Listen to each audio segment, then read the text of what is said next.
Akwe Wanikasek, Kasilena Nuisawonk. Hello, good day, everyone. I'm from the Shinnecock Nation. Tabutni to the Cahuilla peoples whose land we gather on today. I was taught that water is alive. It can hear, it holds memories. And so I brought a water vessel up with me today because I want it to hold the memories of our conversation today. Who gets legal rights? History has shown us some people, but not others. In the United States, indigenous peoples like myself were not citizens under the law until 1924. My Shinnecock ancestors, pictured here, were not citizens under the law. Then why do we claim to be nations governed by the rule of law if some people are protected, but not others? Because it remains one of the best ways to fight injustice. And as indigenous people, we know injustice. A dear friend, mentor, water walker, Nokomis, grandmother Josephine Mandamin Ba, she told me of a prophecy that comes from her people, the Anishinaabe of the Medewan Society. And in that prophecy, she told me that it tells of a day that will come where an ounce of water costs more than an ounce of gold. When she told me that prophecy, I sat for a moment and I thought about all of the injustices we see in our world today, the water crises we see in our world today. And I said, Nokomis, grandmother, I feel like we are already in that time of prophecy. And she looked back at me directly and she said, so what are you going to do about it? That's why I'm here with you today, because I believe that one of the many solutions to solving the many water injustices we see in our world today is recognizing that water is a living relation and granting it the legal personhood it deserves. So to do so, we need to transform the way in which we value water. We have to start to think about how do we connect to water. Usually someone might ask you, what is water? And you would respond with rain, ocean, lake, river, H2O, liquid. You might even understand the sacred essentiality of water and say that water is life. But what if I asked you instead, who is water? In the same way that I might ask you, who is your grandmother? Who is your sister?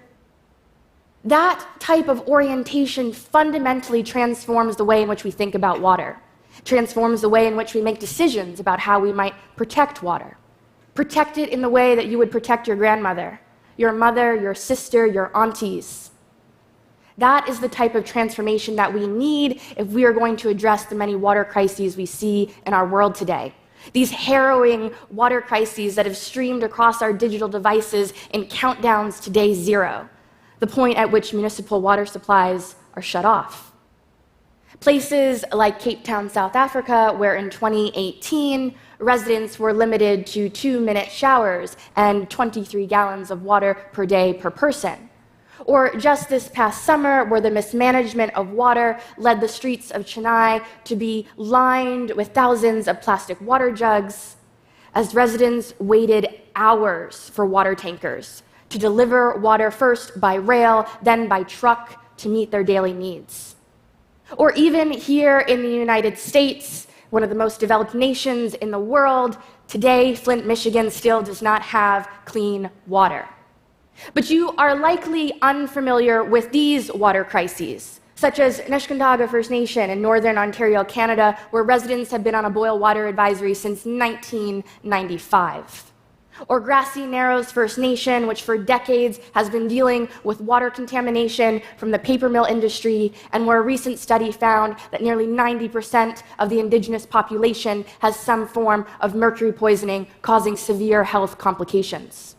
Or even among the Navajo Nation. Pictured here is the Animas River on an early morning in 2015, prior to the Gold King mine spill.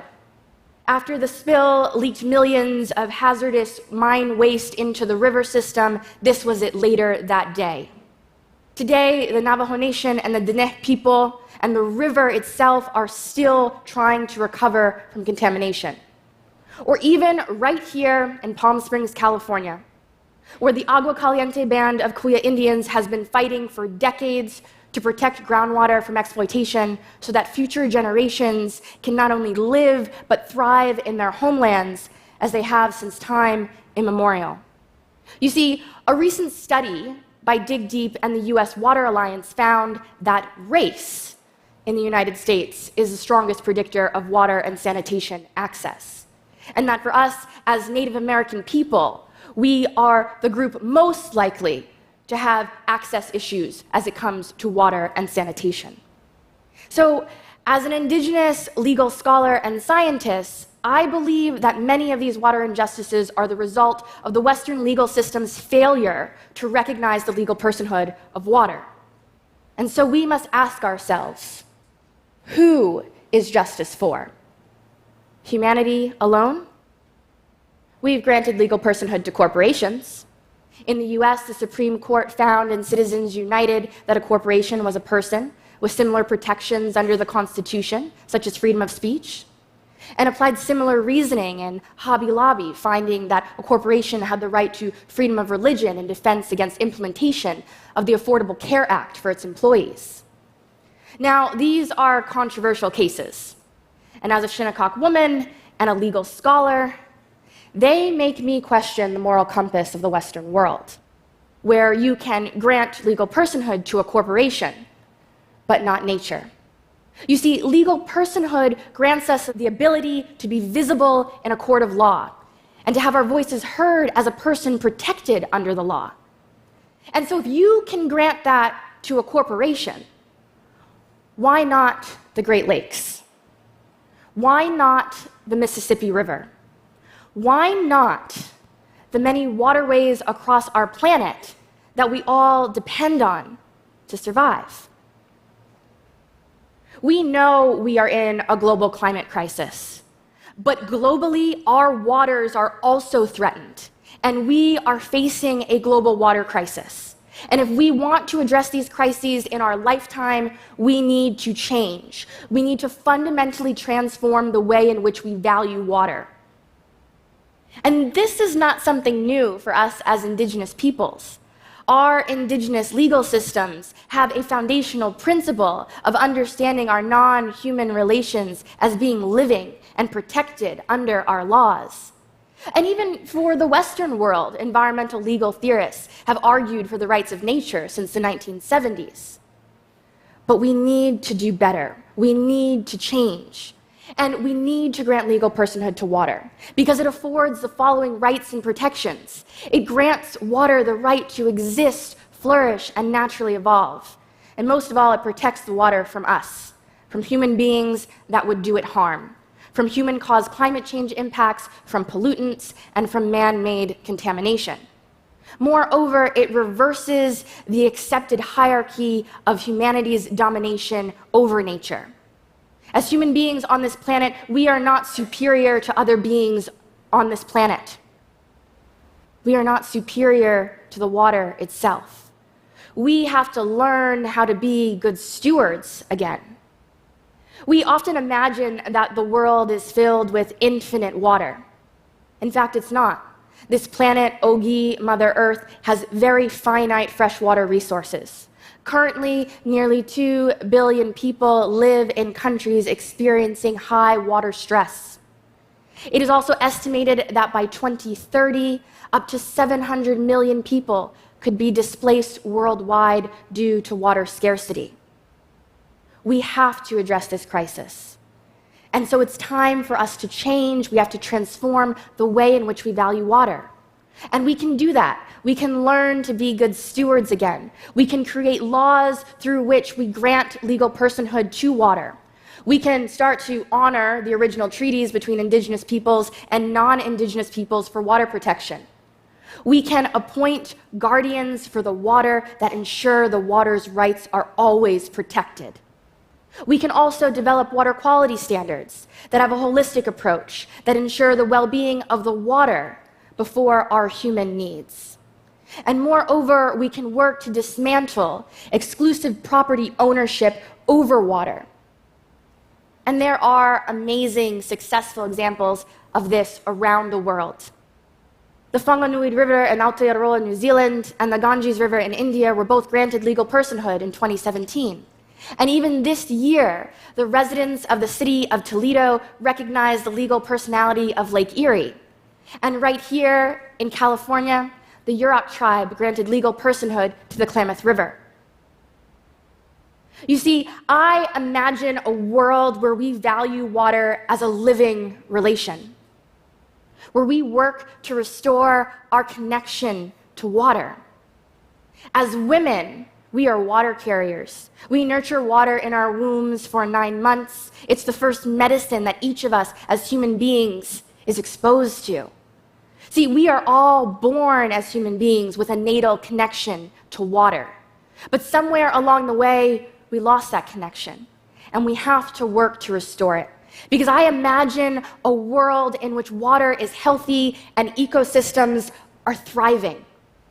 I imagine a world where each of us takes up our right of responsibility as water citizens and protects water.